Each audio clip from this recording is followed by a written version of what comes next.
Una sa ating mga balita, nasa Senado na ang bola kung kailan sila magkukonbine bilang impeachment court para sa paglilitis kay Vice President Sara Duterte. Pero may agam-agam kung agaran ba talaga silang makakapagsimula matapos ang nangyaring tensyon at putukan sa loob ng mataas na kapulungan kahapon. Sir El Tobias sa detalye. Sa gitna ng gulo at ingay sa Senado, ligtas at tahimik na na-transmit ang Articles of Impeachment laban kay VP Sara Duterte.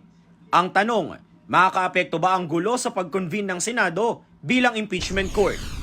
Sa ngayon, mahirap pa na sabihin yan dahil kagabi pa lang naman na i-transmit yung aming Articles of Impeachment. So siguro mas maganda, tingnan na lang natin yung mga susunod na hakbang ng pamunuan ng Senado. Pero kakapit daw sila sa sinabi ni Senate President Alan Peter Cayetano na walang delay sa impeachment trial. Pinangahawakan natin yung sinabi ni Senate President Alan Peter Cayetano na ang impeachment trial ay sisimulan niya forthwith. At narinig ko na binanggit niya na yung forthwith ay interpretation niya ay agad-agad. Pero sa totoo lang, tila naging katawa-tawa raw ang Pilipinas sa insidente sa Senado. Alam mo, lahat kami, lahat sa gobyerno, dapat ang trabaho namin ay magtulungan. Kaya lang, syempre, itong mga nangyayari nakakalungkot dahil ito medyo nagiging katawa-tawa tayo kasi pati sa ibang bansa ay nababalita. Inalmahan niya naman ang ginawang paninisi ni VP Sara kay Pangulong Marcos Jr.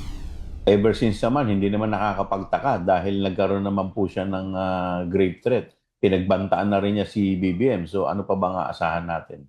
Sa kabila niyan, kinumpirma ni Chua na may assignments na ang House Prosecutors sa ipepresenta nilang Articles of Impeachment. Nakatoka si Chua sa maanumalya umanong paggamit ng confidential funds, panunuhol sa loob ng DepEd noong si VP Sara ang secretary at ang ill-gotten wealth ng Vice Presidente. Idiniin naman ni House Deputy Speaker Paulo Ortega na ang 257 pro-impeachment votes sa Kamara ay sobra-sobrang representasyon ng panawagan ng buong bansa na iharap ang bisa sa impeachment trial. 257 po na congressman ang bumoto.